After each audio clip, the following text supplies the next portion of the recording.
Have you ever been in a place where every heartbeat feels like the last? Where the walls close in and nothing makes sense anymore? What happens when the system you trust crumbles in front of your eyes? When the people who should be your allies turn into ghosts? How far would you go to fix it, if you were the only one left standing? I'm Dr. Ethan Cole. And last night the hospital descended into chaos. The lights flickered in the ICU like a dying heartbeat. The antiseptic smell, usually so sharp, was mixed with something metallic. Fear, maybe. I could taste it in the back of my throat. It started with a scream. Not a patient's scream, but a scream that sliced through the halls like a knife. The kind of scream that makes you stop breathing. I ran, past rooms flooded with beeping machines and tired faces. Nurses shouting orders that no one could follow. Doctors arguing over beds that were empty or worse, occupied by patients no one could save. How did it get this bad? Why was I the one left to fix this? No one warned me about the moment the chaos would swallow us whole. About the time when hope felt like a joke whispered by the desperate. I lost track of time, or maybe time lost track of me. I watched people die, not because they had to, but because the system betrayed them, and because I was alone to hold the line, alone to make impossible choices. This is not just a story about a hospital breaking down. It's about the breaking of one man's soul while the world looked away. And this is how everything changed. The day began like any other. The smell of coffee mixed with the sharp scent of disinfectant. The usual chatter of nurses and the steady hum of machines filled the hallways. I remember the sunlight through the large windows of the break room, warm, almost peaceful. But something in the air felt off, like the calm before a storm no one could see coming. I checked the charts, ran through the list of patients, a routine that always grounded me. But even then, I sensed a fracture beneath the surface. Supplies were running low, again. Staff shortages made rounds slower, care more fragmented, and the calls for help, they were getting desperate. The hospital was a pressure cooker, and no one was turning the valve. I caught a glimpse of Sarah, one of the nurses, her face pale but determined. "We're stretched thin," she said, voice tight. "If one more patient crashes, we're done." I wanted to tell her we'd get through it, but I couldn't lie, not anymore. Because I knew. I knew the chaos was coming. Her phone buzzed, a code blue from the pediatric ward. I gripped the railing as I rushed down the hallway, the metallic clang echoing in my ears. The fluorescent lights flickered overhead, casting long shadows that seemed to chase me. Inside the room, machines screamed alarms. Little Emma lay still, her chest barely rising. I bent down, feeling the cold of the hospital bed seep through my scrubs. "Stay with me, Emma," I whispered, fingers searching for a pulse I was scared to find. There it was, weak but alive. This was just the beginning. The hospital was no longer a place of healing. It was a battlefield. As I moved through the narrow, sterile corridors, the fluorescent lights buzzed overhead, their flicker adding to the growing sense of dread. The air was thick, not just with the usual antiseptic, but with exhaustion, fear, and something darker, desperation. I could feel it pressing down on me like a heavy fog, each breath a struggle. Nurses were sprinting past, faces streaked with sweat, eyes wide with panic. The murmurs of "Code Blue" and "We're losing him" echoed down the hallways, bouncing off the peeling paint and cracked tiles. I reached the ER triage room. The chaos was tangible. Patients overflowing into hallways, cries for help that got lost in the noise. One mother screamed over and over, "Please, save my baby!" But no one answered. Because the machines were too few, the staff was too thin, and the fear was spreading faster than any virus. I stared at the faces around me. Doctors who once held steady hands now shaking. Nurses whose eyes looked haunted. I could see it all in their silence, the helplessness, the anger, the guilt. And then the call came. "Dr. Cole, we need you." "Stat." I ran again, every step heavier than the last. The hallways twisted like a maze, endless, suffocating. I passed a door cracked open. Inside, the sick wailed, a sound like the last gasps of a dying world. I swallowed hard and pushed forward. The room I entered was chaos incarnate. A middle-aged man, pale and soaked in sweat, was gasping for air. The ventilator machine was beeping erratically, struggling to keep up. I dropped to my knees beside him, fingers searching for a vein, my heart pounding in time with the alarm. "I won't let you go," I said, voice low but fierce.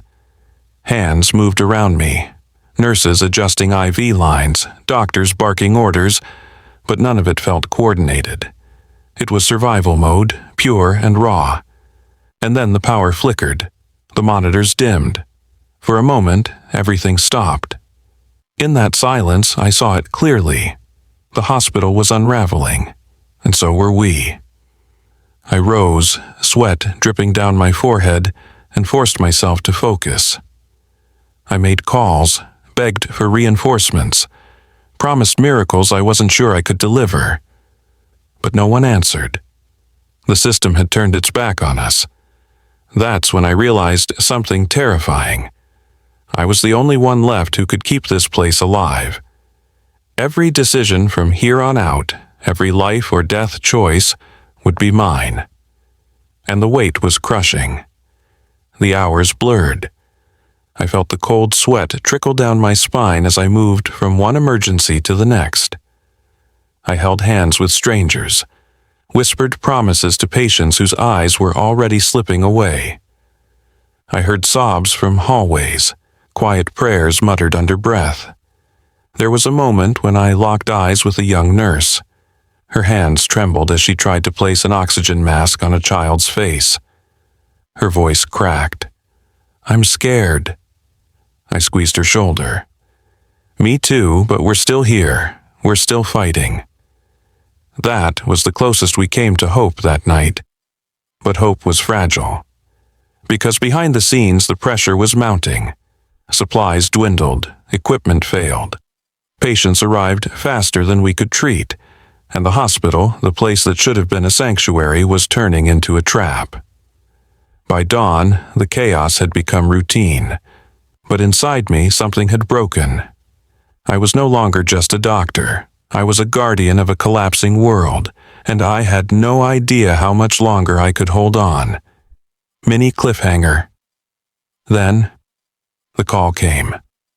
A code red, something none of us had ever seen before. And this time, it was coming for me. The moment the code red blared through the intercom, my heart slammed against my ribs like a war drum.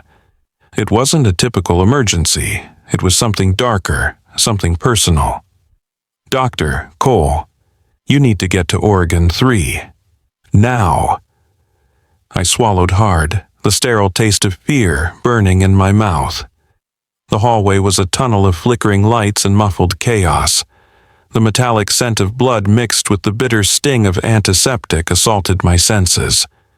My steps echoed, rapid, uneven, as adrenaline coursed through my veins. Inside OR3, the scene was brutal. A young man lay on the table, barely clinging to life. His chest rose and fell in shallow, desperate gasps. Machines beeped erratically, monitors flashing warnings I couldn't ignore. But what struck me most wasn't the physical damage. It was the look in his eyes. Empty, defeated. I recognized that look, because it was mine too. My hands moved automatically, guided by years of training, but my mind was elsewhere. Questions collided inside me. Why was this happening now? Was I failing the people I swore to save? Could I still make a difference? when everything was falling apart. As I worked, a memory pierced through the chaos. Flashback. 6 months earlier. The hospital was full of life. I was younger then, more hopeful. I remember the smell of fresh paint in the lobby, the sound of laughter echoing down the halls, and her, Anna. Anna was a nurse with a smile that could light up the darkest room. We talked about dreams, about saving lives, about a future we hoped to build together. But dreams, they have a way of shattering. Back to present. The young man's face twisted in pain. I felt my own jaw tighten. I couldn't afford to break, not now. "Hold on," I whispered, voice barely audible over the alarms. But inside, the storm was raging. Suddenly, the monitors flatlined. A terrible silence swallowed the room. "No, not now." I began compressions, relentless, furious, every beat a plea.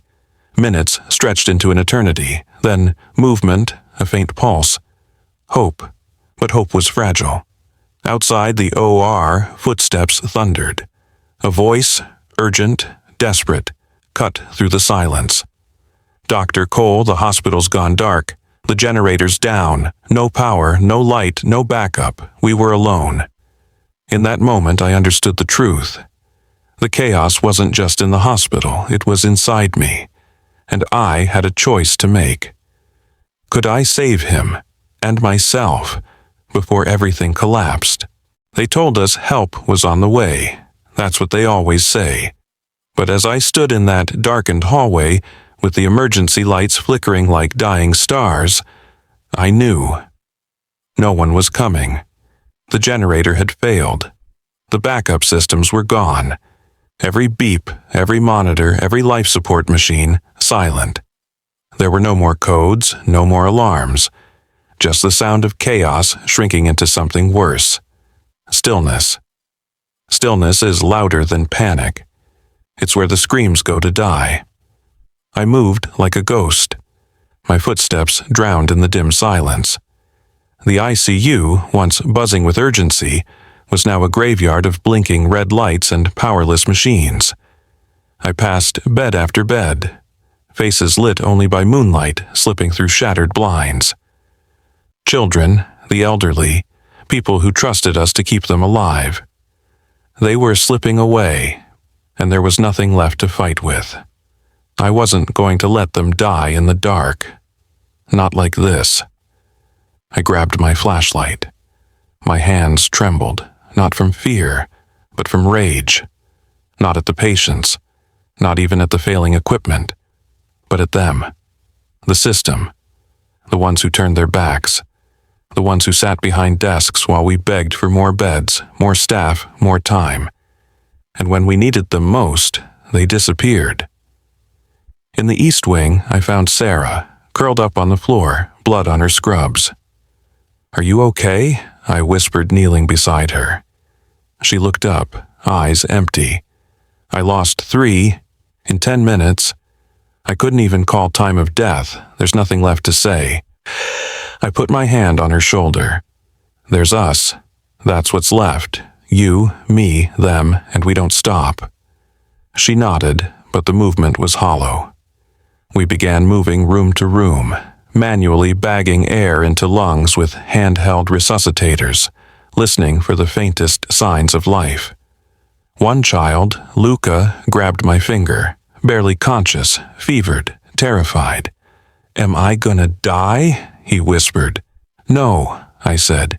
"You're going to breathe, and I'm going to stay right here until you do." We kept going, for hours. Sweat poured down my back. My knees ached, my knuckles split from slamming on doors, dragging patients toward open windows for air. We used headlamps and phone screens to find veins. We ripped our own shirts into bandages, and still they kept coming. No helicopters, no ambulances, no response. I stopped waiting. That night I became more than a doctor. I was a janitor, a technician, a nurse, a porter, a priest, whispering prayers to the fading. A soldier in a war no one admitted was happening. And I was angry, not because I couldn't save them all, but because they never gave us the chance. I stood in the stairwell, blood on my hands, and for the first time, I wanted to scream, but I didn't. I turned and kept moving. Then I heard something. A siren, distant, muffled, faint. Was it real, a hallucination, or the beginning of an ending I hadn't dared hope for?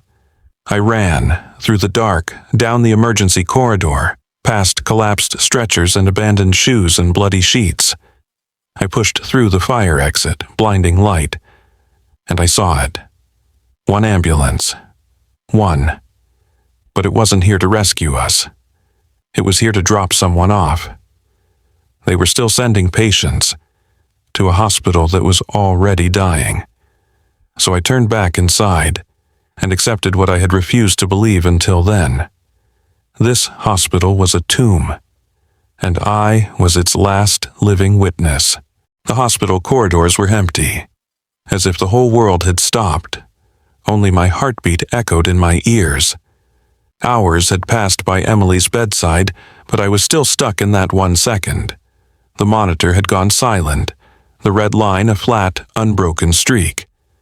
For a doctor, that line is death's signature. But for me, it was a curse, because I was the one who signed it. When I stepped outside, her parents were right there. They looked into my eyes, they didn't speak. Some things there are no words for.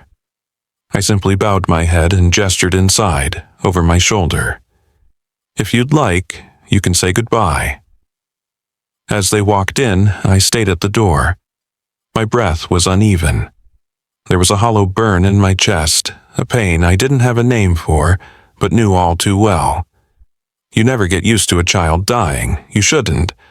But in my profession, it's inevitable. By morning, I was called to the chief of medicine's office. There was a file on his desk, Emily's file. From what I understand, things didn't go quite as planned during surgery, he said carefully. I stayed silent, because even saying not as planned felt like a betrayal of what had actually happened. I had to stop her heart, otherwise the brain hemorrhage would have spread.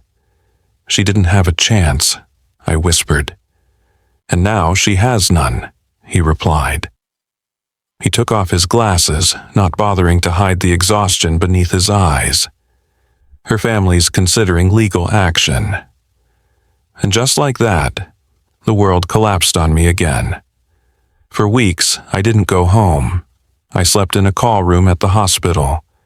Night shifts, morning reports, ICU rounds. I buried myself in the work. But nothing could bury that night. Emily's last words still echoed in my ears. I want to dance. But the last time I saw her body, it was lifeless. Her skin was pale, her fingers still. She never got to dance because I couldn't save her. Months later, the hospital launched a new pediatric oncology campaign. I grabbed one of the flyers, then froze.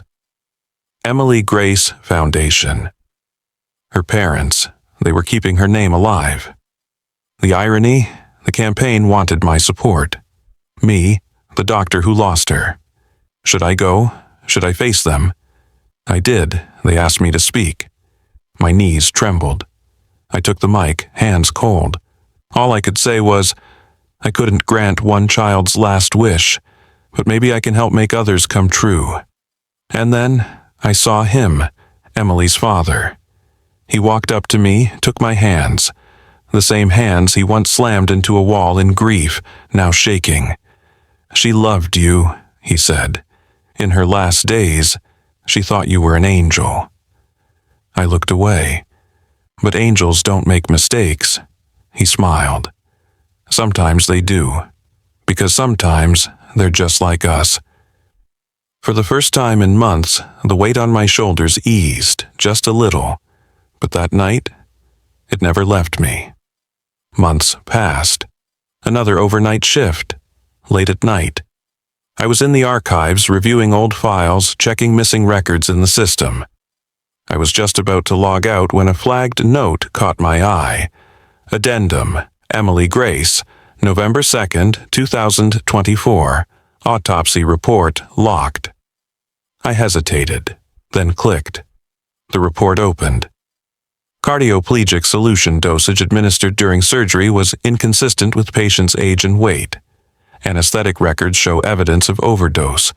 Primary cause? Human error. I froze, and then, another line. Administrator, Doctor. Thomas Hale. My name. I had stopped her heart, but I hadn't administered the dose. The anesthetic had been prepared by a resident. And then, I saw another file, a hidden video recording. My fingers trembling, I opened it. The surgical room appeared. Me, the nurses, the resident, and the audio. No, that dose is too high, the resident's voice, but I hadn't heard it. Doctor, Hale, we need to stop. But I was focused on the monitor, trying to stabilize her heart. Too late. The screen cut to black, and I collapsed into the chair. The truth shattered me. It wasn't my fault. But I paid the price anyway. Sleepless nights, self-loathing, despair. It wasn't my fault. But she was still gone. Emily was gone. And now, I only had one truth left. I didn't kill her. But I couldn't save her either. And sometimes, that hurts even more. She'll never get to dance again. But me, before every surgery, I close my eyes and picture her. In a child's laughter, in a heartbeat. Emily lives on.